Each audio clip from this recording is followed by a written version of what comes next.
What's going on, man? Welcome back to the basement. I'm Ron, and today we're going to talk through my fantasy football winners and losers from NFL free agency so far.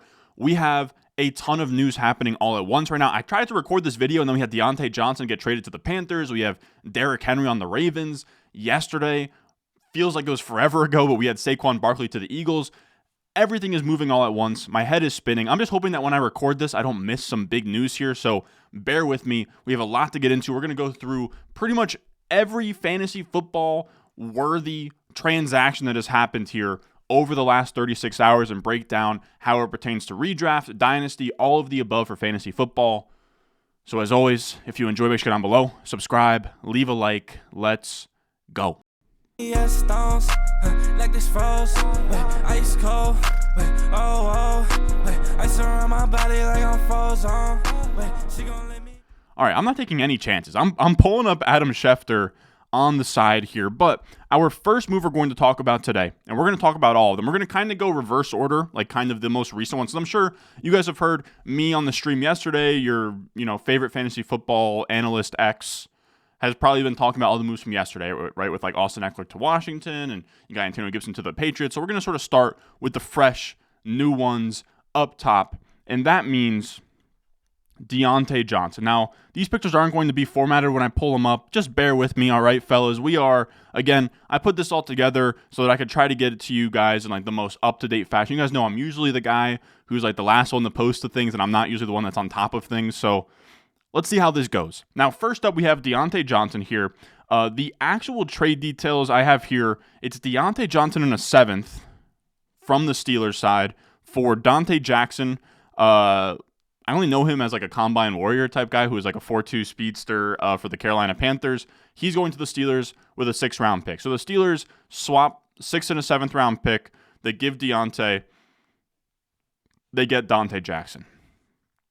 That seems really light for Diontae Johnson, but we're not really here to talk about what is fair. I think he has like a $16 million cap hit in 2024. So who are the winners and losers of this trade? Well, first up, I would say the biggest winner is probably Bryce Young, right? He had absolutely no weapons at all last year, and now he gets Diontae Johnson, where we have ESPN tracking data. I'm still kind of all over the place with like how much I like it, but this does actually look good, right? Like it kind of passes the sniff test outside of, or the smell test outside of Diontae Johnson as the wide receiver 1, but ESPN has tracking data. They can kind of figure out who's open based on just like tracking of the players where they're on the field. Since Diontae Johnson came into the league in 2019, he leads ESPN's receiving metrics in open score. He gets open, he creates separation. That's perfect for Bryce Young, someone who kind of not the biggest anticipatory thrower of the football, in college kind of was waiting for people to get open, throws it to them, or a lot of young quarterbacks, they don't really have the anticipatory aspect of the game just yet. So this is perfect. This is like,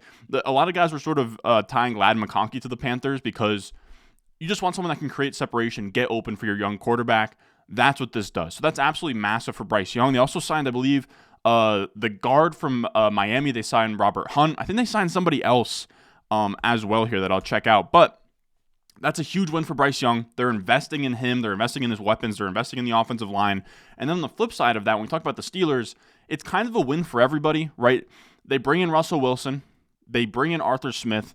They're probably going to recreate something that's sort of like what we saw with A.J. Brown, Derrick Henry, Ryan Tannehill, and Arthur Smith on the Titans. Now we're going to see that on the Steelers with George Pickens, Najee Harris, Russell Wilson, and like a run-heavy play-action scheme where Diontae Johnson probably would have been the lead in targets between him and George Pickens, but it wouldn't have been like a high-volume, like good offense for him to be a part of. He hasn't really been that great in fantasy for that reason. That it's been a pretty tough offense to be a part of. He goes to the Panthers, Diontae Johnson. To me, I'd call it a slight loss. We're talking about the winners and losers. I would say it's a slight loss for Diontae Johnson just because we don't know what Bryce Young is yet, but there is definitely some upside here where if like Bryce Young takes a step forward in year 2 and he's, like let's say it's like that Goff year 1 to year 2 jump that Goff had, it wouldn't shock me at all if Diontae Johnson sort of came with him, got all the targets. We've seen DJ Moore in like tough situations in Carolina squeeze out wide receiver 1 finishes, so I don't think it's a death sentence by any means. So to me, it'd be a small loss because again, Russell Wilson's a much better quarterback than Bryce Young, but he goes from having to compete with George Pickens and even Freiermuth. I would say Freiermuth is a big winner as well on that Steelers side, where you're going to have Freiermuth, You're going to have George Pickens, Najee Harris, Jalen Warren, and like a nice condensed play action offense. And I actually, as much as I hate Arthur Smith for the way he uses players and what we saw in Atlanta, when he can just focus on his offense and he has good quarterback play, like right to his defense, he's had Marcus Mariota and he's had Desmond Ridder during most of his tenure with Taylor Heineke in Atlanta. Russell Wilson's at the very least much better than those options. So I'm actually kind of excited to see what that offense looks like. Again, I think Freiermuth gets a bump up. I think Pickens gets a bump up on that passing offense. I guess like Russell Wilson's slight trend down, but again, they're not going to have like the most aired out offense of all time where they need like 3 wide receivers deep. And then on the other side of things, Diontae Johnson, slight loser. Bryce Young, big winner. I don't even know if Adam Thielen's still on contract on that team, but if he is, I wouldn't really call him a loser. I don't think anyone really expecting him to come out here and just like repeat what he did in 2023. Oh yeah, so I want to look at what the Panthers did here. I know that they signed. So yeah, they signed. They traded away Brian Burns. They signed Robert Hunt, and then they signed Damian Lewis, another guard. So now they have 2 new guards. I guess they have. I know that they have Ike Mekwonu. I don't think that they have Charles Cross on the other side. I want to say that he is a Seahawk. Yeah, he's a Seahawk. But it's Ekwonu. It's somebody else on the other side. Maybe they're hoping that Ekwonu can still be the guy that they're looking for. But yeah, it's not like the best situation of all time. But they're attempting to improve things for Bryce Young. Now, after that, we have the meat and potatoes, whatever you want to call it, of this video. And this is going to be the format for the rest of them, right? We have our winners, we have our losers, and the transaction that we're going to talk about here. And first up, we have Derrick Henry to the Ravens. I think this was something that was rumored, I think, all the way back to the trade deadline. And he gets traded to the not traded to the Ravens. He gets signed by the Ravens here. And this is really interesting. He gets signed 2 years, $16 million, up to $20 million with incentives, including $9 million fully guaranteed. I'd really treat it as more of a 1-year deal with like almost like a team option in a way. But that's still really fun because now we get Derrick Henry. And as much as you guys know, I'm not the biggest Derrick Henry guy in the world. I think it'd be disingenuous to say that he's fallen off at this point in time. Like he's still playing really good football. If we look at kind of his advanced stats here from 2023, 2022, and 2021, he's actually been better at rushing yards over expected per attempt. So just what are you expected given the blockers in a given play? He's improving that. Yards after contact per attempt, 3.32, about what his average has been the last 3 years. Missed tackles forced per touch is actually a career high, or not a 3-year high here. Explosive rush percentage, a 3-year high. Now, points per game, the volume went down. That's the biggest thing, is that his efficiency remained the same, but his volume went down because Tyjae Spears was in the picture. He goes from RB1 in 2021, RB4, and then RB16 last year. And you can see the expected points per game. That's just based on your volume, your red zone touches, how much should you be scoring. His volume has dwindled since then, but he has remained efficient. That FPOE is fantasy points over expectation. So he's been efficient, even though his volume has kind of kept on shrinking. Now, I don't really think that he's going to see that 20.2 expected points per game that he saw in 2021, but we could certainly see him go from 13.1 expected points per game back up to that 16 area and really challenge to be like a top 5 fantasy point per game running back in this offense. Like at 30 years old, he still does have juice here. And the exciting part is that he's going to go from an offense that was pretty brutal on the Titans last year. If we look at where they were in points per game, they were, I can't even get on the screen, they were that low. They were 17.9 points per game. What's that? 1, 2, like bottom 6 in points per game. And he gets to go all the way up to the Ravens, who are 4th, which is just absolutely massive. Yeah, he goes from the 27 scoring offense to the 4th highest scoring offense. He should be super efficient. If we look at the Baltimore running backs since Lamar's 2019 season when he took over as a starter, this is your running back statistics since then. Every running back with over 200 rush attempts that have been on the Ravens with Lamar Jackson have had 4.6 yards per carry or better, right? You can see Justice Hill, Gus Edwards, Mark Ingram, J.K. Dobbins. These are running backs that aren't even all that great, but just having Lamar Jackson freeze linebackers, the zone read game, just adding another runner. So instead of playing like 10 versus 11 in the run game, you're playing 11 on 11 because you have to count for Lamar. And it just creates so much more space and so many more lanes. Like that 4.6 yards per carry that Justice Hill has over that time, and it's the worst one of the 200 or more carry running backs on this list, would be good for 11th in 2023. So you're going to get efficiency. You're going to get touchdowns where I believe Derrick Henry, even on a bad scoring offense, still had like 12 touchdowns last year. He gets to go to the Ravens, where now his upside is like, the absolute upside is like 1,300, 1,400 rushing yards and like 20 total touchdowns. Like he could very easily have like that Mark Ingram final like good year. I think Mark Ingram in 2019 that was. We could easily see Derrick Henry have a year like that and just completely have a resurgence. So that's really exciting because now he goes from someone where it's like, we didn't know what was going to happen post-Titans. He could get signed back to the Titans. He could have went to the Cowboys, but he had like a really large range. He could have been just like left for dead and just picked up, kind of like Leonard Fournette last year where he was like a free agent and he didn't get signed by anybody. Not that teams are that down on Derrick Henry, but you get what I'm saying. There's a lot of uncertainty with him on the Titans and kind of where he could have ended up. And ending up with the Ravens is like best case scenario. So he goes from a guy in like redraft scenarios where he was like a 6th, 7th round pick to now probably like I could honestly see him be like a 2-3 turnaround guy like he was last year. So that's going to really boost up his projection for this year. Probably gets a good bump in dynasty, good bump in redraft. Pretty much across the board, Derrick Henry is going to get bumped up. Now, I will say on the other side of things, you can see the losers part of this. J.K. Dobbins, Justice Hill, Keaton Mitchell.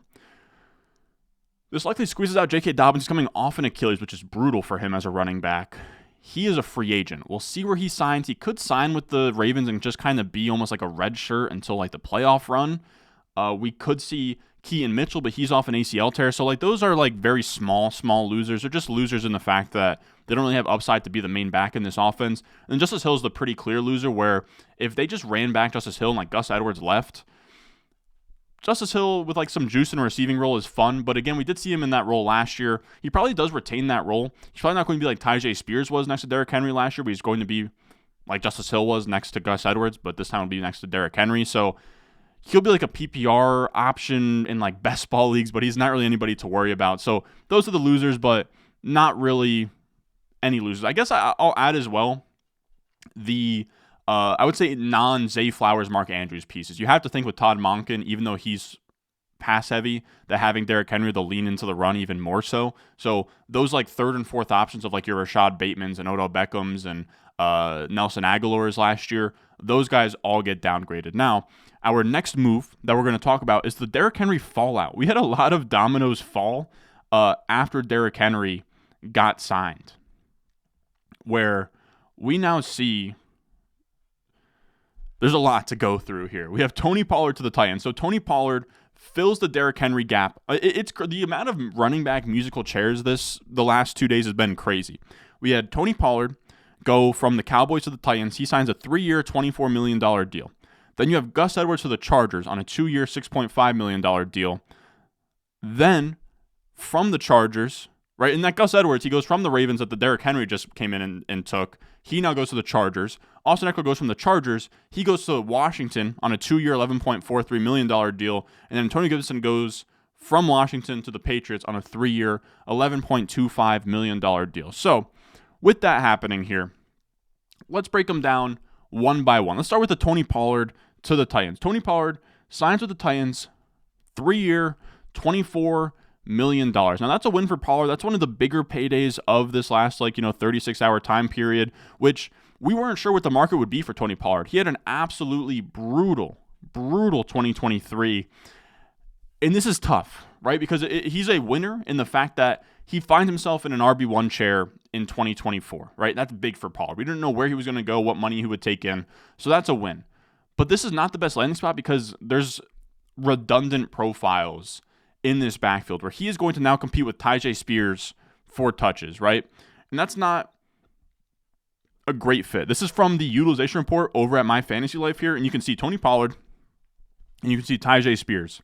And that receiving game aspect, they both do, right? So long down and distance snaps, that's the LDD snaps, 62% for Pollard, 94% for Spears. 2-minute drill, Pollard had 84%, Tyjae Spears 93% last year. So they're both passing game running backs. So they're both guys that you want out in space, that you don't want to be giving 20-plus touches to. So it's tough, right? Like they're redundant assets. Pollard is bigger. I would assume that Pollard is the bigger back with Tyjae Spears being like your Rico Dowdle this year with upside for more than that. I guess sort of like Najee Harris, Jalen Warren last year as well. I would assume about like a 60-40 split for Pollard. It's not the best, but you can sort of sell yourself on this Tennessee Titans offense. And then Spears takes the L. We put Tyjae Spears in the loser category for what? A split second there. It was Tyjae Spears season where he was going like the 6th round of redraft leagues. He was getting drafted right in that like James Cook, Rashad White, Isaiah Pacheco area of like the tier after Kyron Williams, like around that 4th, 5th range of startup round area. It's going to be tough, right? Like you could have sold yourself on like Tyjae Spears next to like an Audric Estime or Braylon Allen. You get like a day 3 rookie that'll just sort of ram between the tackles and Tyjae Spears gets the rest of it. Now it's tough. Tyjae Spears probably now like unstartable week to week in fantasy. We'll see sort of if he can take over Pollard, if Pollard is inefficient again, or if we get like a Pollard injury. Both possible, but like week 1, I don't think you can start Tyjae Spears. I know we're talking in March 12th, but that does matter in terms of how we're projecting these players forward, you know, and like week 1, he's not going to really have like a usable workload that you can project. And he goes again from like James Cook type back where it's like he's an efficient back, but he's the lead guy in his backfield to now being a secondary efficiency back. That's kind of more like Jaylen Warren. So almost like a drop from like that RB 15-ish area to now probably like RB 25-ish, which is pretty brutal. You lose a few rounds of startup value there. And then I also have some reasons to believe in Pollard. Even though Tyjae Spears in this backfield, we have a couple of tweets here. One from John Macri. He works at PFF. Some people like to cling on to this with Pollard. I'm still back and forth about it, but he was coming off of some kind of leg injury that he sustained in last year's playoffs. Weeks 1 through 10, he was pretty brutal. 39th in rush grade, tied for 29th in yards after contact per attempt, 45th in missed tackles forced per attempt, first down to touchdown rate. I'm not even sure what that is, but tied for 28th. And then week 11 on, he was the first graded running back. He had the highest rushing grade among all running backs on PFF, 13th in yards after contact per attempt, 5th in missed tackles forced per attempt, and then 13th in first down / touchdown rate. Again, I guess it's just first down per touchdown. But regardless, he saw like a big step forward in week 11. And then Justin Herzig kind of drives it home here, where he's more bullish on Pollard than some others. By the way, Justin Herzig, he won Best Ball Mania. I think he won Best Ball Mania 1. He's a really good fantasy football player. He plays in high stakes. A lot of respect for him. He likes him. Solid money, 3 years, $24 million. You have head coach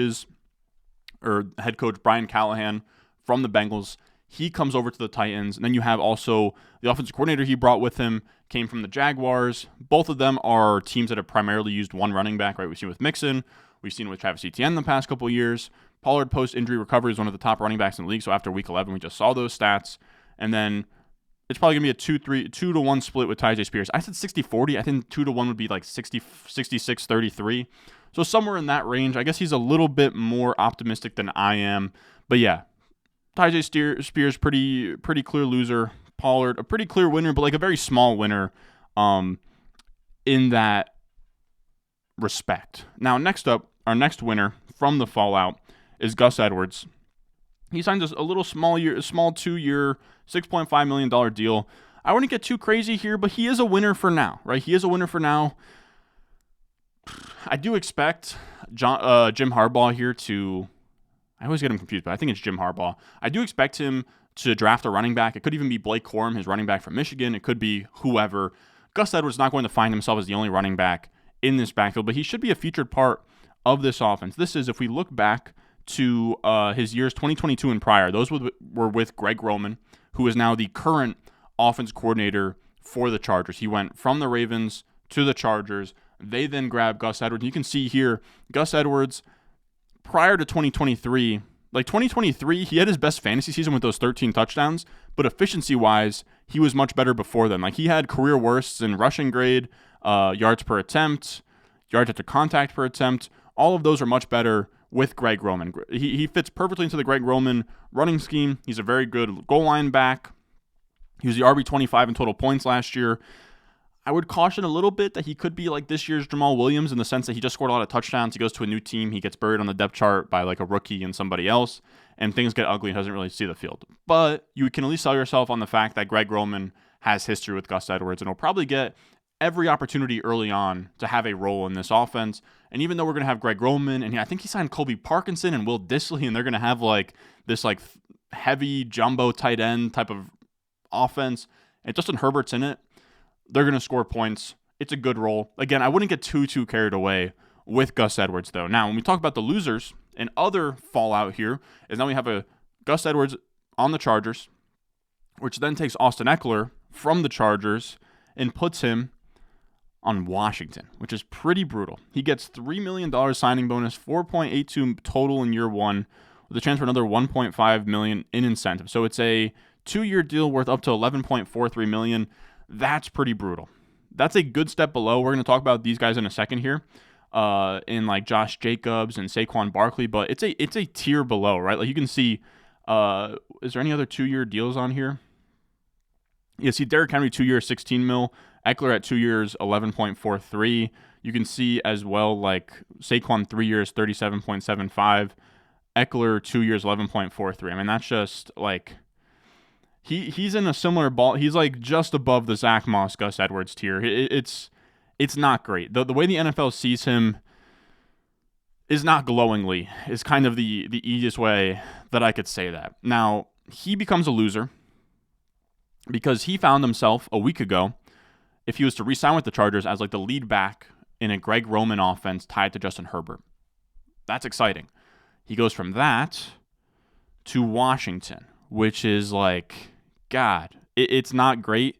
I will say it's a much better fit than we just talked about with like Tyjae Spears and Tony Pollard, where it's pretty clear that Austin Ekeler will be the passing down specialist, with Brian Robinson being your between the tackles banger on Washington, which is nice.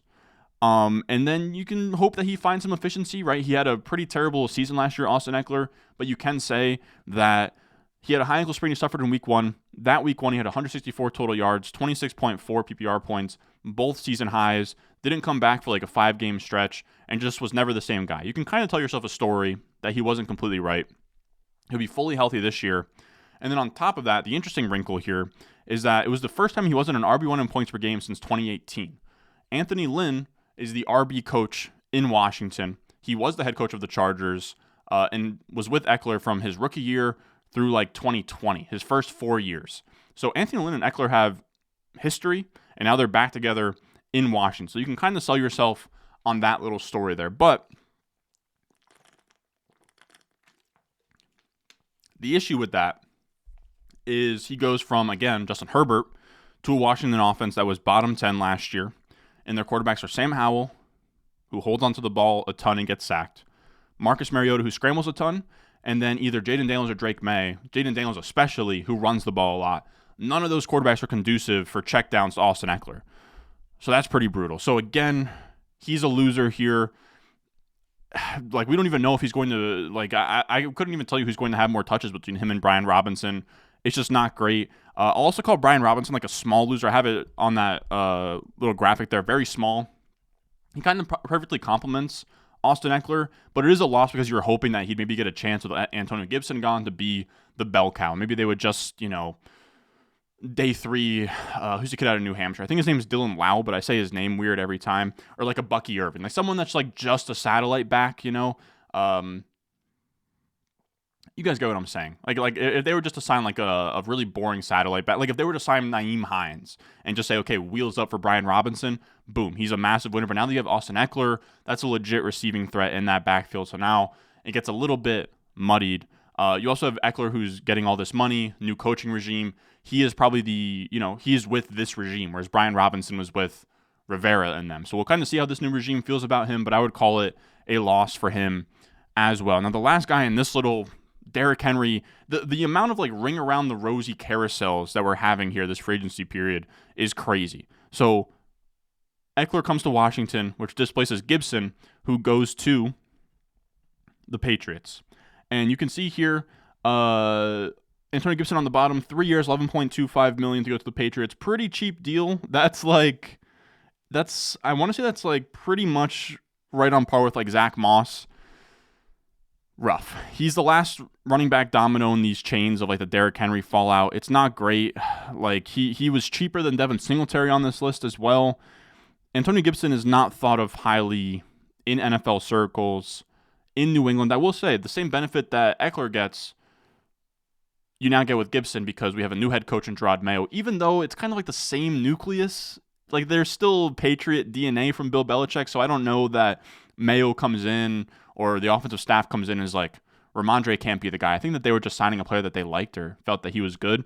But it's tough. It's another questionable fit, similar to the Tyjae Spears thing, where they are both receiving backs, Ramondre Stevenson and Antonio Gibson, the two losers from this free agent deal.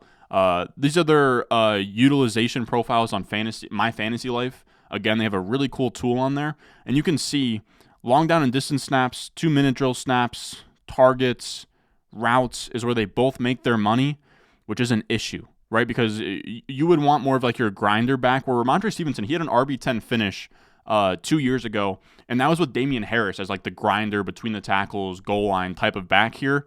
That's what you would have been hoping for. Antonio Gibson's the opposite of that. And if he starts eating into the passing down work that Ramondre gets, then he goes from someone with RB1 upside to now like a much less sexy RB2. So losers for both of them. They eat into each other's work. I imagine Ramondre probably leads that backfield like 55-45, but we'll truly see how that plays out.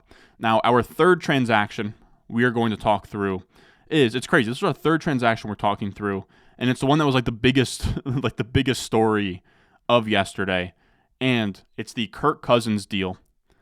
We have Kirk Cousins signing with the Falcons, a 4-year, $180 million contract, $50 million signing bonus, $100 million guaranteed. Good God, man. Kirk Cousins, say whatever you want when he retires, say whatever you want about his career, but the man found a way. He is a true bag chaser.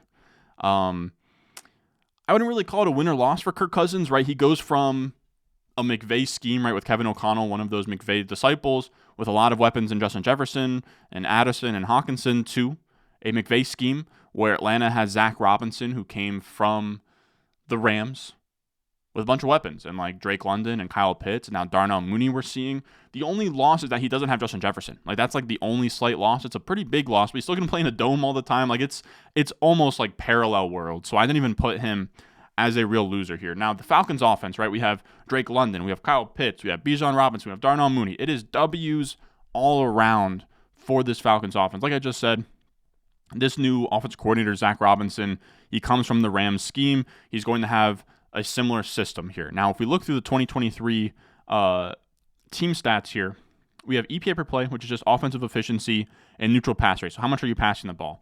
And we can see the Falcons last year, 27th in EPA per play, 30th in pass rate. So they were a run-heavy, bad offense. That is awful for your Drake London and Kyle Pitts of the world. And then on top of that, he had like a fetish for Cordarrelle Patterson and Tyler Algier. It was brutal for all of them. Now you get the Rams DNA in place. They were the 9th best EPA per play offense last year. I'm not saying that they're going to be top 10 this year, but it's at least going to be more conducive for fantasy points. They were the 12th highest neutral pass rate team last year, the Rams. They should want to pass the ball upper echelon of league average. They should be an average at worst offense next year, or like league average offense, league average pass volume. That's all you can ask for, with the upside for more than that if Kirk Cousins is good, which is a big if, right? He's coming off of that Achilles injury. He's in his late 30s at this point. We have conflicting opinions from like every doctor out there. This is Jesse Morris. He said, "If needs to be said, don't assume Kirk Cousins is the same exact quarterback after his Achilles tear that he was before. It's not 100% guaranteed,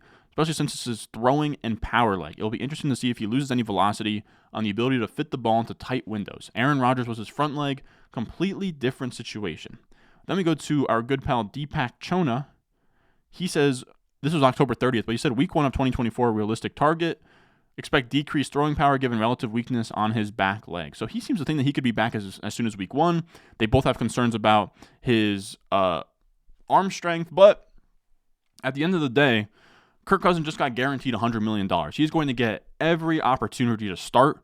He's going to get every opportunity to work through whatever limitations he gets coming back from his injury. He is going to have pretty much like a 2024 season and then like half a 2025 season to get right. I think that he's going to. Kirk Cousins always kind of finds a way. I know that it's corny, but he like danced at the ESPYs and he looked decent. Not to say that he's going to be fine, but I don't think that I think that he's going to play somewhere around early season and really revive this offense. So now that Drake London is in a new offense, or not, I would call it a new offense actually. Now that I think about it, he is to me the biggest winner of this. Wherever you have Chris Olave and Garrett Wilson in dynasty or redraft, Drake London needs to be right next to him. because everything outside of fantasy points per game, pass attempts per game, routes per game, which is just a volume and offensive efficiency kind of stat over there. Because when you look at Drake London, he had the second highest PFF receiving grade of these 2022 wide receivers at 85.3. 78.9 in year 2 is not terrible. It was better than Garrett Wilson, worse than Chris Olave. 2.07 yards per out run in year 1. That's so impressive given what this offense was. Went down to 1.87, but that's still better than Garrett Wilson in either of those years. His year 1 targets per out run, 27.2%, best of this entire list. Dipped in year 2, but that's not to say that he can't rebound from year 2. And those are still, like 1.87 yards per out run and 21.9% target per out run are still fine, And then ESPN wide receiver score, we just saw that with the ESPN analytics, he goes from 63 to 52.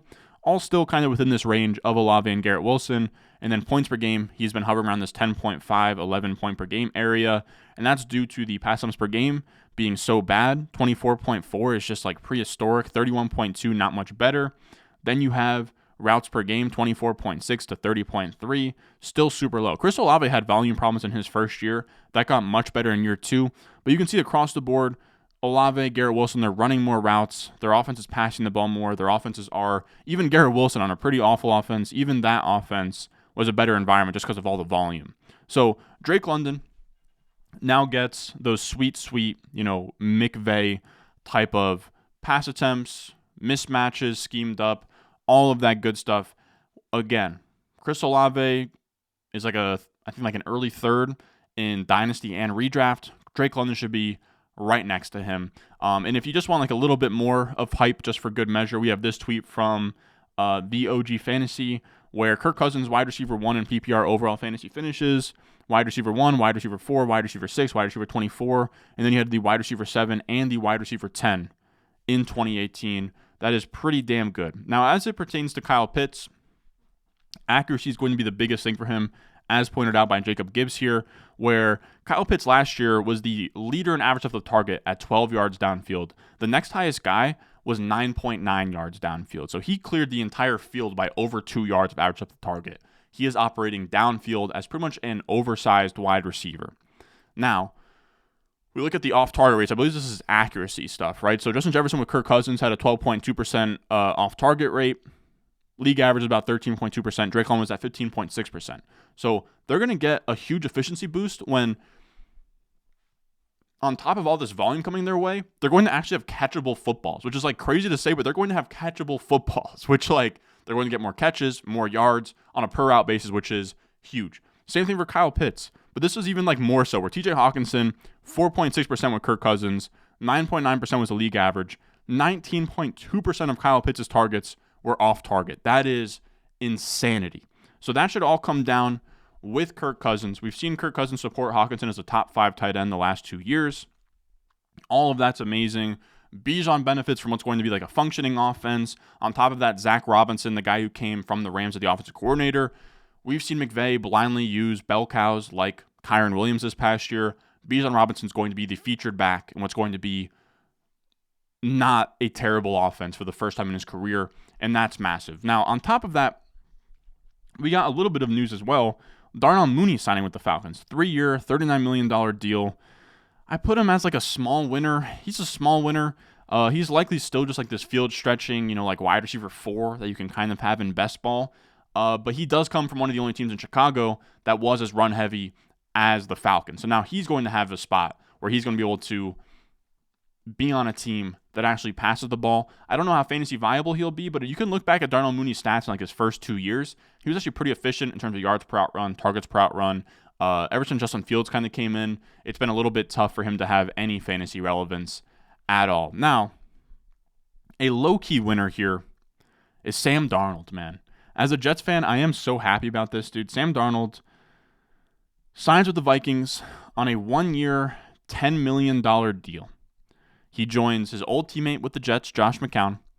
And I want to say, I am very happy for Sam Darnold. He's going to be in a spot where he gets to thrive. It wouldn't shock me at all if like Kevin O'Connell kind of revived him. Like at this point, Sam Darnold is 26. I think he's like the same age as Joe Burrow. People forget that he came into the NFL as like a 20-year-old. He's very young. He's been decent in spots. He was okay at like his final stint with the Panthers. and you get him in a Kevin O'Connell scheme that's going to be quarterback friendly. He's going to have so many weapons. Like, to me, it looks a lot like the 2023 Baker Mayfield revival and the 2022 Geno Smith revival. They just had a ton of weapons and a good offensive coordinator, right? Where you had Shane Waldron with the Seahawks, and then you also had, I believe, Canales with Baker, who's now going to be in Carolina. But with Sam Darnold, you get Kevin O'Connell, who's been a proven play caller at this point. He got the best out of Josh Dobbs and Nick Mullins and all of these guys. Now you get Sam Darnold there. You get Justin Jefferson. You get Jordan Addison. You get Hawkinson whenever he's healthy. Maybe they even draft a wide receiver.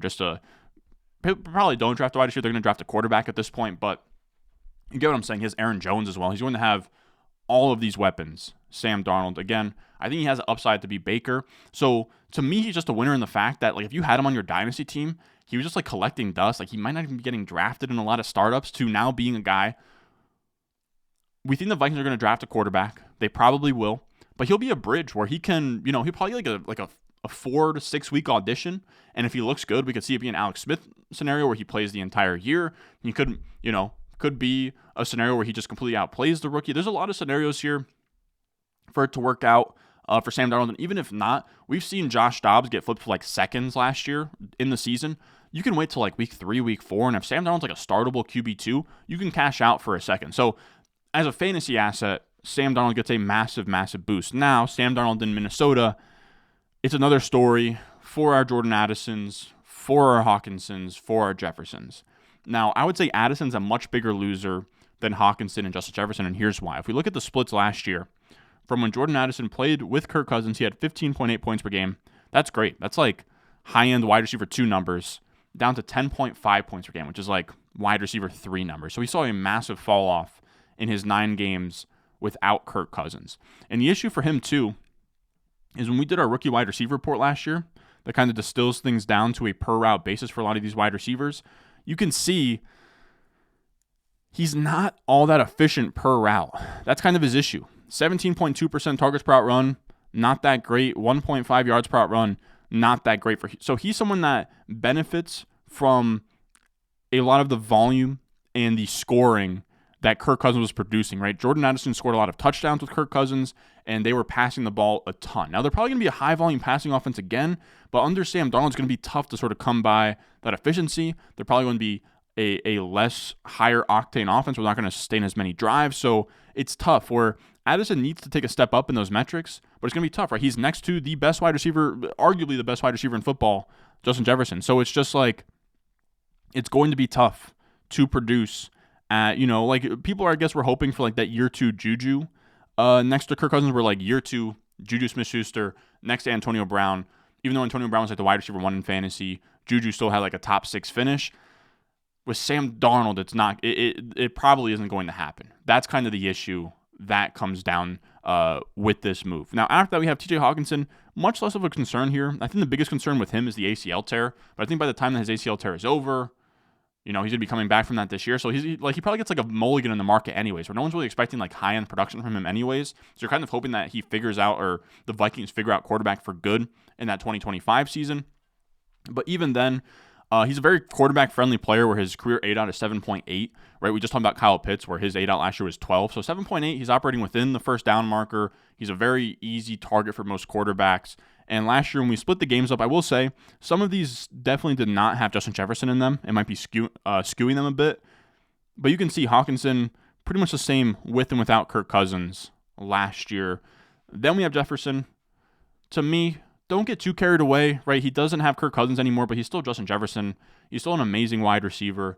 To me, he's a top 3 dynasty wide receiver at worst. He goes from being in conversation for like the wide receiver 1 overall in redraft to being a mid-tier wide receiver 1, which is still like a fringe top 6 wide receiver, which is still a first-round pick in redraft. So don't overthink it with Justin Jefferson. This is also a great tweet from David Gattiari here where he said he's not going to downgrade Jefferson. Jefferson in 4 starts without Kirk Cousins last year. He had 7 for 84 on 10, 6 for 141 and 1 on 10 targets, 5 for 59, 12 for 192 and 1 for 20.6 points per game. He was really good. Now, do I think he sustains that for an entire year with Sam Darnold? Probably not, but he's still a wide receiver 1. He's still fine. Don't overthink it with Jefferson. I'm not going to call him quarterback proof, but he's damn near. Now, Our last loser from the Kirk Cousins saga is Justin Fields. And there's a couple of ways to think about this. First of all, if you're doing the math at home, Falcons just got a quarterback.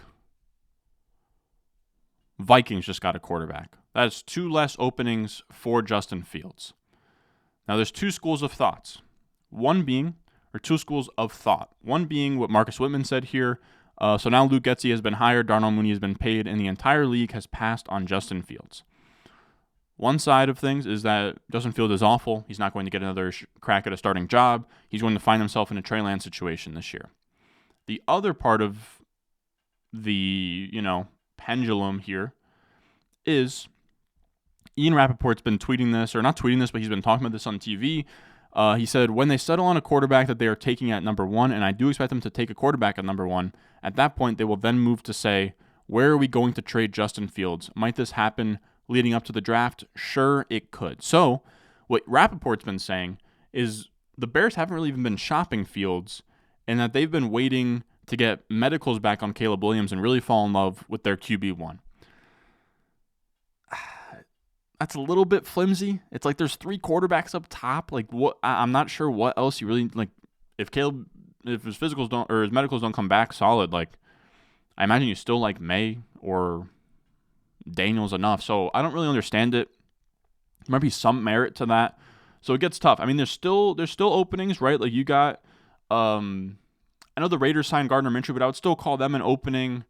I would still call, like, the Broncos still have an opening there.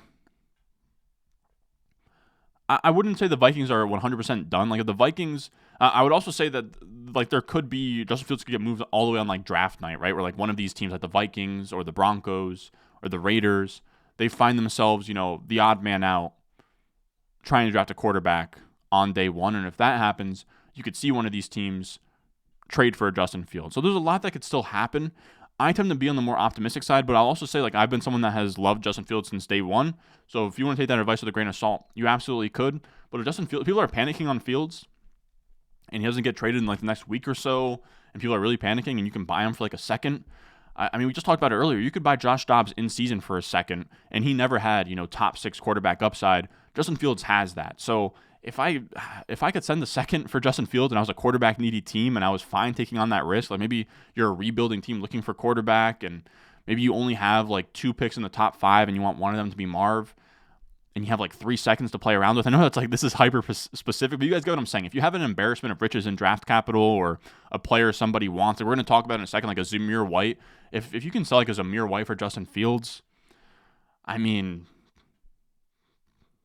I'd have a hard time saying no, is really all I'm trying to say. I did a poll on Twitter yesterday. Would you rather have the 112 or Justin Fields? It was like way overweight the 112. So that's why I'm saying the second. I think for an early second is about his valuation right now, which to me is a pretty decent flyer on a guy that even if you don't believe in him as a long-term starter, he can become, a top 6 quarterback in a given season and take a dynasty team to the championship. So he's someone that I'm not completely giving up on yet, but he has to be a loser. He's moving down my rankings regardless. Now, I will say, I probably should have prefaced it at the top, but I kind of did this video to just sort of get a feel for what I want to do with the players, because I'm going to do a dynasty rankings update in the next couple of days here for post-free agency. Now, our next transaction here we're going to talk about is Josh Jacobs to the Packers. He gets this is like the entire structure on Spot Track here. It's a really weird deal. And if you're a Packers fan out there, help me understand. I cannot wrap my head around this deal. Essentially what they're doing is they backloaded this Aaron Jones or this Josh Jacobs deal, right? They only have a cap hit of $5.3 million in 2024. They structured it this way because they just cut Aaron Jones, and what they cut Aaron Jones for is going to equal a cap hit, like combined of Aaron Jones and Josh Jacobs, of about $12 million. So they're essentially cutting bait with Aaron Jones, paying the same amount of money for Josh Jacobs, with the idea that they're locking up Josh Jacobs longer term than Aaron Jones, and he's younger, kind of getting ahead of the age curve. What I would say is he's a running back. They're all kind of, by the time they're on their second contract, they're all kind of past the age curve. Last year, Aaron Jones was much better than Josh Jacobs, and now you have Josh Jacobs, who you can cut as soon as 2025. So I don't really get it because it was pretty clear last year that Aaron Jones was a much more effective running back. Now, regardless, now I will say the reason why I say that he can be cut after this year is you can see there's a potential out in 2025 where if you were to release him, I believe you would save, damn it, I'm so bad with these. I think you would save 14.8 mil and you would have 9.375 mil in dead cap. I could be completely wrong there, but I think that's what that would say. So you could save money and you could cut him as soon as this next year. So I'd almost treat this Josh Jacobs deal as like a 1-year prove-it deal with the Packers. So we'll see how that goes. When we talk about what Josh Jacobs was last year, it was brutal. This is from Warren Sharp here. You could see he was 35th in explosive run rate, 35th in yards after contact per attempt, 34th in yards per carry, 30th in success rate, 28th in EPA. Brutal stuff. I mean, he was awful last year. Now, he wasn't an awful offense. They had Aiden O'Connell at quarterback. Their entire team was a mess. And the money he's getting presumes like a starting role and what's going to be like a potent offense. When we look here at the EPA per play ranks of the top offenses, you can see Josh Jacobs is going to go all the way from the bottom. The Raiders there, I think that's the 26th best EPA per play offense up to the 5th. That's going to be massive, right? You're going to have much more efficiency. You're going to have much more touchdown opportunities. All of that's going to be there. LaFleur is pretty good at scheming the run game. So all that's going to be there. I think that LaFleur is prioritizing Josh Jacobs' ability to stay healthy over Aaron Jones' kind of like explosiveness and being super dynamic. I don't necessarily agree with it, but it's the direction that they went in. And for that, Josh Jacobs is a winner, right? He goes from the Raiders, who were an awful spot, to, his contract was up. We don't know where he was going to land. So now he lands with the Packers, like essentially one of, if not the best running back landing spot that was available, or we didn't know it was available until Aaron Jones got cut, but a really, really good spot for any running back. Now, on the other side of that, we have a small winner here of Zamir White. Now, I said on that graphic down there, cautious. Be cautious. We just saw with Tyjae Spears. Everyone got over their I was going to say over their spears, but they got over their skis. Derrick Henry's gone. It's Tyjae Spears to the moon season. I would really caution that. It's not really running back X to the moon season until you survive the NFL draft, because from now until the NFL draft, you can still sign running backs. NFL draft happens. Teams can still draft running backs. And after that, if a team misses out on the running back that they wanted in the draft, they can then sign another running back. So you have like so many hurdles to clear until you're fully out. And it is Zamir White to the moon season or Tyjae Spears to the moon season, right? Any of these random running backs that find themselves as the RB1 on the depth chart. It's a really dangerous game. I am rarely ever buying these types of players. They're usually guys that I'm selling. Like I think that Zamir White's a winner here. His value goes up, but he's not someone you can pretty easily sell. Again, like I said, can you sell Zamir White for Fields? Can you do Zamir White in a third for Fields? I'm telling you, that's how like low people are selling Fields right now. Can you sell Zamir White for a random second? I probably would. This isn't a sell video though.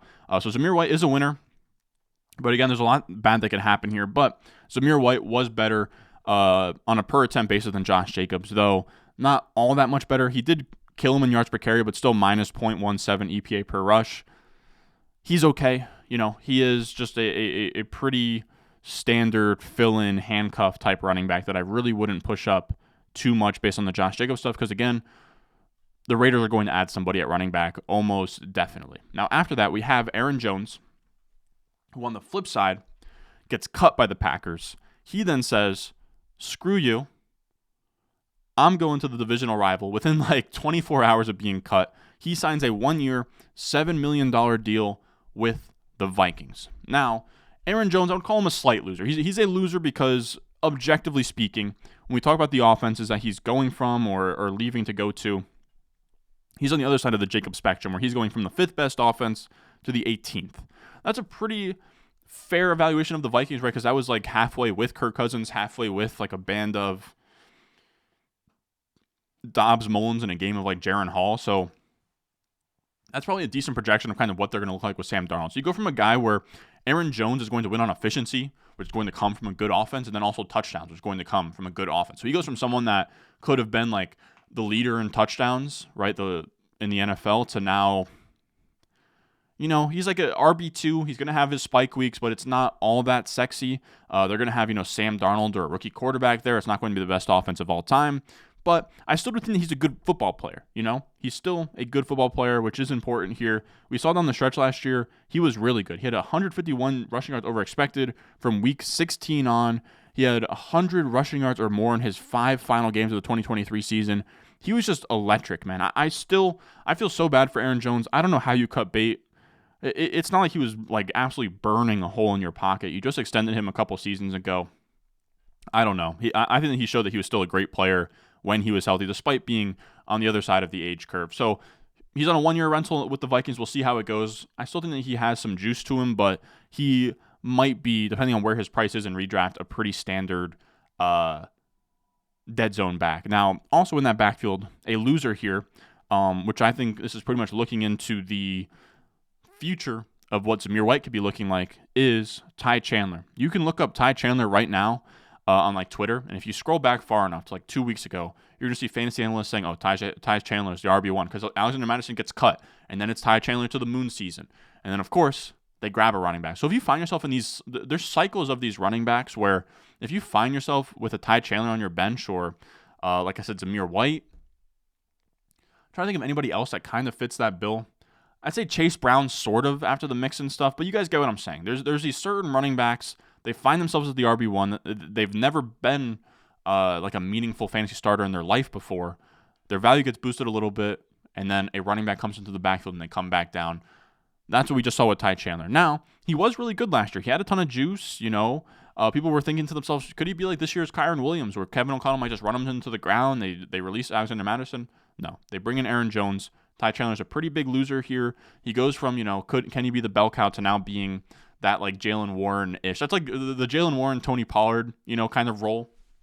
I don't think he's nearly as good as those two running backs, so I'd even put him behind that. To me, he's a handcuff with like some upside to carve out a role if Aaron Jones is washed or if Aaron Jones gets hurt, which he has been struggling with health recently. So those are your two outs, but you can kind of say those things for any handcuff running back in the NFL. Now, our fifth transaction we'll talk about here, we have Saquon to the Eagles, or like our slew of transactions from the carousel that was today. And this was the point in the outline where we are I don't even know how many pages deep we are, man, but I don't know. This is like page like 15 or something. So I stopped showing the individual deals, and I just showed this. This is from PFF, by the way. They've been tracking the free agent moves really, really well. You can see at the top there, Saquon goes to the Eagles. He signs a 3-year, $37.75 million deal. $26 million guaranteed, and he goes from a workhorse on a terrible offense to a workhorse in an amazing offense. And that's really good. He was the RB9 in points per game last year, despite being on a Tommy DeVito offense. I felt terrible for him. The Jets play the Giants at MetLife, that's where, of course, where they're always going to play. But that was a game where it was raining. It was Tommy DeVito's first start. They didn't even trust him to throw the ball. He had maybe like 1 or 2 attempts in the game, and Saquon just had like 30 carries, put his freaking life on the line, just like gutting like 4 down drives, all carries. Like it was like a vintage football performance. It wasn't enough to beat the Jets because they had like a weird field goal issue. But like it's crazy how much like Giants fans are really giving it to Saquon. They haven't paid him the last 2 years what he's worth, and then on top of that, he has been nothing but like loyal to what's been like a pretty awful team the entire time he's been there. So I do feel for Saquon, and he now finds himself in the best situation of his entire career. Now, I do want to turn it over to Jacob Sanderson. We've had him on the channel all the time. Make sure you check out. He has a Substack, Thinking About Thinking.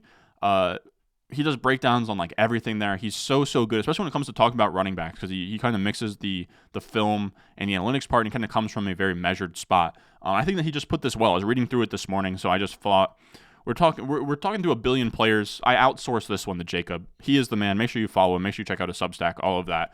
How it will shake out. So he's talking through Saquon Barkley. All things considered, Barkley put up an impressive 2023 in a brutal situation. He was middle of the pack in forced missed tackles and yards to contact, but well above average in explosive run rate, and put up an impressive 0.39 rush yards over expectation. While all these metrics attempt to isolate the back from his environment, my experience is that they are more likely to underestimate environmental effects than overestimate them. So coming out clearly above the median back in one of the most unenviable offenses in the league should be applauded. Nonetheless, Barkley hasn't truly put up best in the league type data since his rookie season, and at this point we should view him for what he is, an explosive, dynamic athlete with inconsistent vision, average power, and capable receiving ability. That's definitely a good starting running back, but I'm not sure it's a special one. Ultimately, that's a distinction with little difference, as he was paid to be and should be the undisputed workhorse for this team in every situation. These are limitations. There are limitations to playing with a mobile quarterback in both the passing game and at the goal line, though it's fair to question if the tush-push will reduce it in volume and effectiveness without Kelce around to lead the way. Some of those limitations are mitigated with the increased efficiency generated by playing alongside a running threat in Hurts and behind an O-line that, despite Kelce's absence, figures to be a top 5 unit. I view Barkley similarly to Jonathan Taylor this year as an all-purpose back with more juice on the ground than through the air and an environment that supports efficiency better than high-value touches. So I think that sums it up really, really well. He's not the guy that was drafted in 2018. He is not the king of all kings, but he is a really strong running back in a really strong situation. And in the modern day where, what's the quote? Like, Larry Bird's not walking through that door. Todd Gurley's not walking through that door. Adrian Peterson's not walking through that door. The running backs of years past are not walking through that door. It's McCaffrey. It's everyone else. It's McCaffrey, Bijan, Breece, everyone else. I don't know. You can put Gibbs in there as well. But there's only so many. There's like 5 good running backs in the NFL at this point.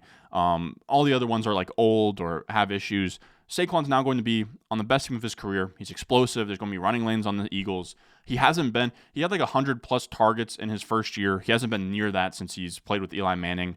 He's not, like, we were hoping for that early in his career. Can he get that receiving upside? Can he be crazy? Now you're kind of looking like this is what I would comp him to, is like pre-Tony Pollard Zeke, like almost at the fall off, but someone that was like flirting with 20 points per game every year, volume workhorse, like bell cow, what do you want to call it? Like a vintage running back. That's what Saquon's going to be. It's exciting for him. He goes back to his home, or not, I don't know if it's his hometown. He goes back where he played high school ball, where he played college ball in Philadelphia. He's a massive winner because that Giants team is brutal. They just signed Drew Lock, which means I don't think that they're going to draft a quarterback. Like, I don't know. I trust Dable. I think they're going to sort of figure some things out with the Giants, but my God, for like Saquon, who has like a year or two left of like good production, this was massive for him. Again, the Eagles are going to have a good offensive line even without Kelce. You get the upside that without Kelce, maybe they don't push as much, which might give Saquon even more goal line carries. So he is in the conversation for top 5 running backs in redraft, and a guy who's pretty firmly in the top 10 for dynasty. So I would say like a small boost in dynasty because, again, he's always been Saquon. But in redraft, he gets a pretty massive boost, probably like a round or so in that format. And then also just to sort of back what he was saying with stats here, you can see explosive carry leaders between the 20s and in heavy boxes. Saquon was third at 7.3%. In a group of 5 running backs, Raheem Mostert, Bijan Robinson, Christian McCaffrey, Breece Hall, all a bunch of talented dudes. So I think that he still has juice. He's still pretty good. He's not washed. Big winner for Saquon Barkley. Now, after that, we get DeAndre Swift. Now, this one is interesting. It's not quite what we wanted. He goes to the Bears. Now, I call this a win, right? He gets displaced from the Eagles by Saquon. He goes to the Bears, and I call this a win because he gets serious money, right? He gets 3 years, $24 million. I don't love to follow the money, but at least gives you an idea of how teams feel about these players. 3 years, $24 million isn't quite Jacobs or Saquon, but it's in that Tony Pollard type area where he's still seen as a good running back, like a solid running back above Austin Ekeler. It's a real payday for DeAndre Swift, which is huge for him. And this was somebody that was, we didn't know where he was going to end up. Like it seemed pretty clear that the Eagles were going to move on from him. He was a free agent. We didn't know if he was going to collect dust, if he would be, like Antonio, like if he gets signed to the Patriots today. I mean, that's freaking brutal. You know what I mean? So the Bears a little bit better, where they just have 2 day 3 picks in Roschon Johnson and Khalil Herbert.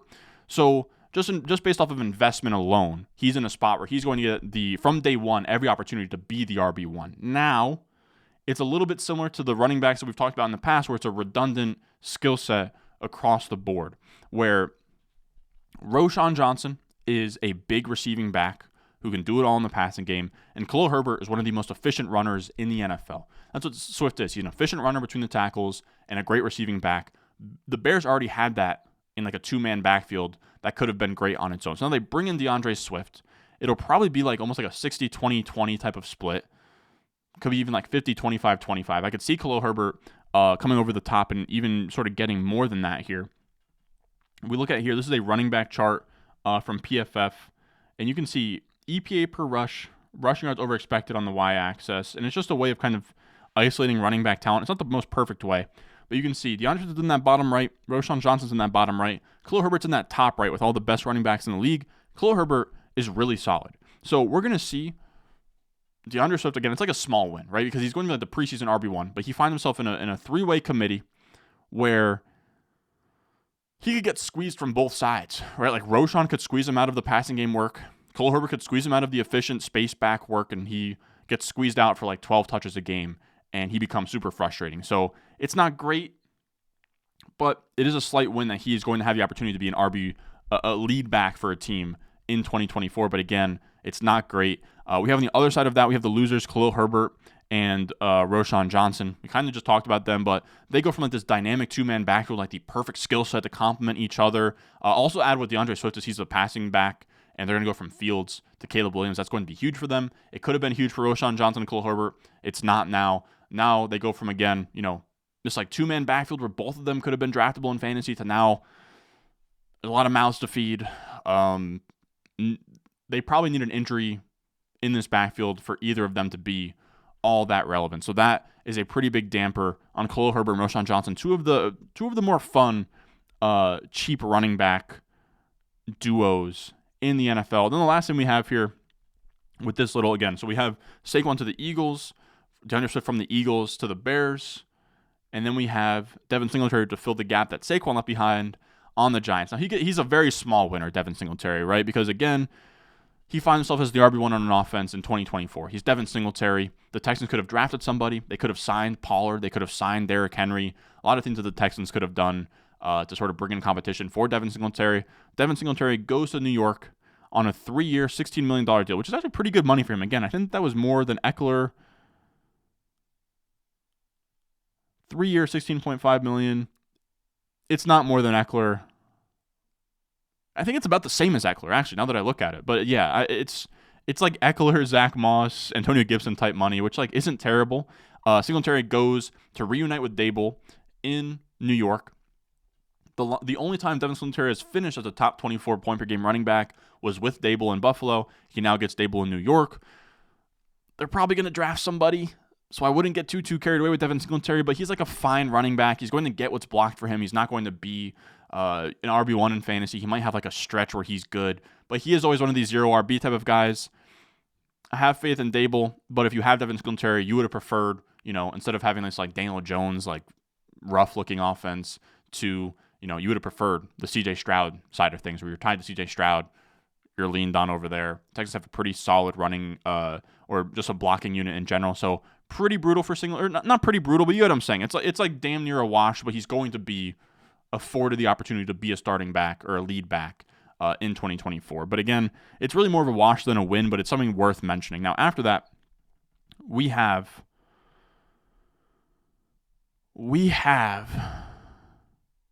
I just saw a tweet that Diontae Johnson wasn't a Jets target at all. All right, so next up, our sixth. Oh my God, we're at an hour 3 minutes. But it's free agency day, baby. It's free agency day. Next up, we have Zach Moss to the Bengals, and then we have Joe Mixon to the Texans. Now, let's talk about Zach Moss first here, right? Because Zach Moss kind of starts the dominoes where Zach Moss gets signed by the Bengals, which then the Bengals cut Joe Mixon, but after being like, oh, psych, we're going to chill on that, they then actually trade Joe Mixon instead. So we'll talk about that in a second, but Zach Moss signs 2 years, $8 million after a really good 2023 season. Again, it's like solid running back money. It's nothing crazy. And last year in Indianapolis, he was like arguably the best running back next to Devin Singletary, or not next to Devin Singletary, but next to Jonathan Taylor. Where Jonathan Taylor, again, he was coming back from injury, but like Zach Moss was damn good. Through the first 5 weeks until Jonathan Taylor was like more involved after his injury in the beginning of the season, Zach Moss was the RB3 in points per game. And now he's going to get the first crack at a starting job in Cincinnati as like Joe Burrow's running back and what's going to be always a good offense for as long as Joe Burrow and Jamar Chase are there. Now, on the back of that, you get Jonathan Taylor all alone. We're like, Zach Moss was a legitimate threat to his volume last year because he was playing so good. So now that's all gone. Jonathan Taylor's all on his own. He's a big winner. Now, after that, we get a small win for Chase Brown, right? Because with Chase Brown, you get Zach Moss in, Joe Mixon out. Or actually, let's talk about Chase Brown in a second. I want to talk about Joe Mixon first, where Joe Mixon then gets traded after Zach Moss goes to the Bengals. Joe Mixon gets cut, and then they're like, psych, we're going to trade him actually for a 7th-round pick to the Texans. Now, this is a really good point by Scott Barrett here, where he said, my concern here is the same as it was with Dameon Pierce. He's a good runner, but he might not be a great fit for Slowick's Shanahan-influenced outside zone running scheme. When you look at the difference, Joe Mixon in man gap concept, 4.45 yards per carry. In zone concept, 3.35 yards per carry. That's a 33% decrease. He is not a good fit for this Texans offense, and neither is Dameon Pierce, as you can see here. He goes from 4.05 yards per carry to 3.44. Zone scheme is not either of their strong suits. Now, you can certainly say when it comes to Joe Mixon, he's not a scheme fit, but as it stands right now, he's the RB1 in an offense attached to C.J. Stroud with a good offensive line.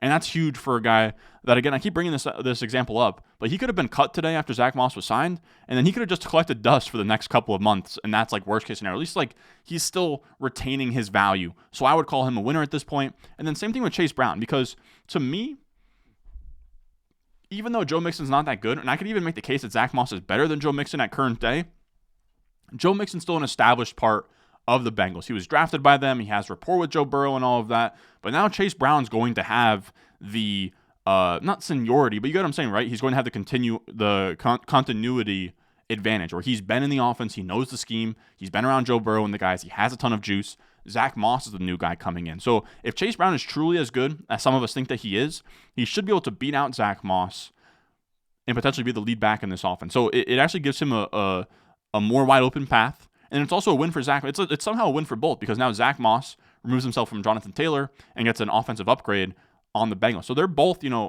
one of them's going to come out ahead, Zach Moss and Chase Brown. But in the meantime, they both get bumps because of that. Now, Dameon Pierce is also a loser.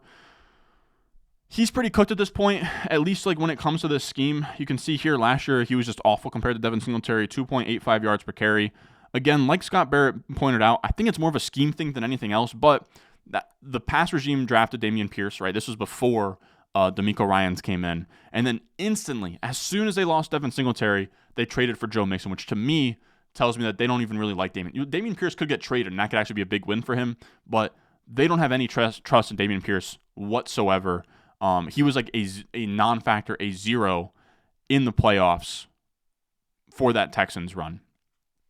Now, our last deal here we're going to talk about is Gabe Davis to the Jaguars. Gabe Davis goes to the Jaguars on a 3-year, $39 million deal and comes out as a winner. Like, that's real money.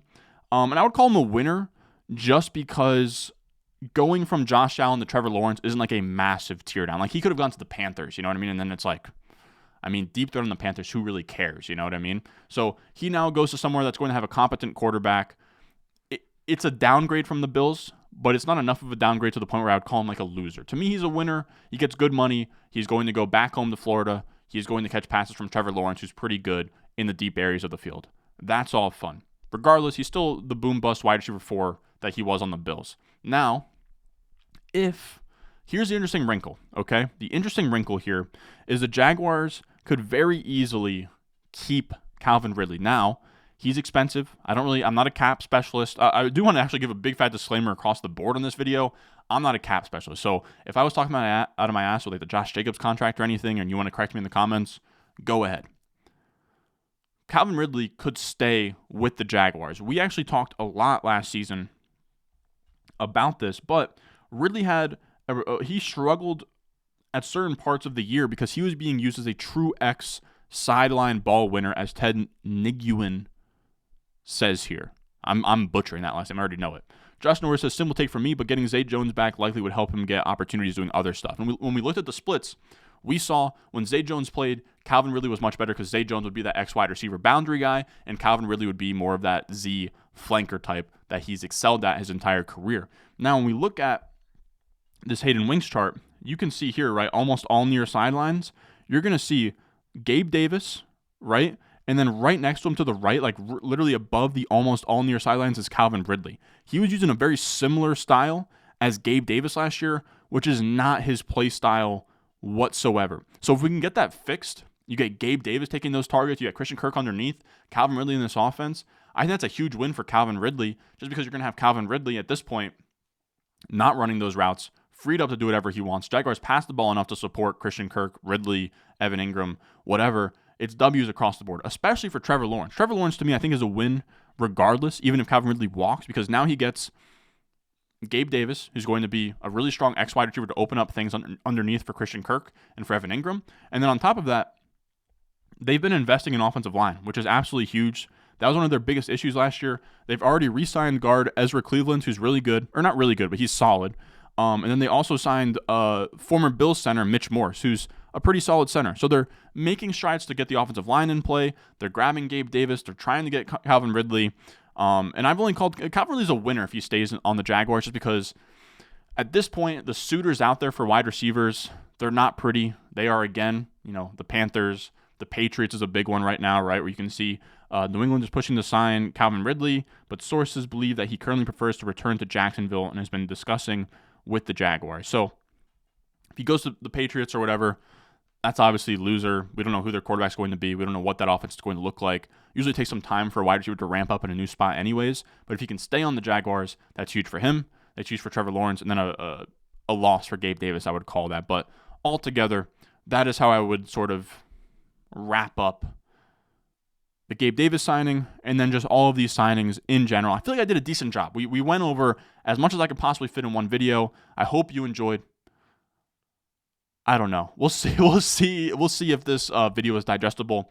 But I hope you guys appreciate it. Hope you guys liked the video. If you did, if you enjoyed it, leave a like, subscribe, comment down below. I'm trying to bring that special heat for this free agency season, for this draft season. So as always, I will see you guys in the next one.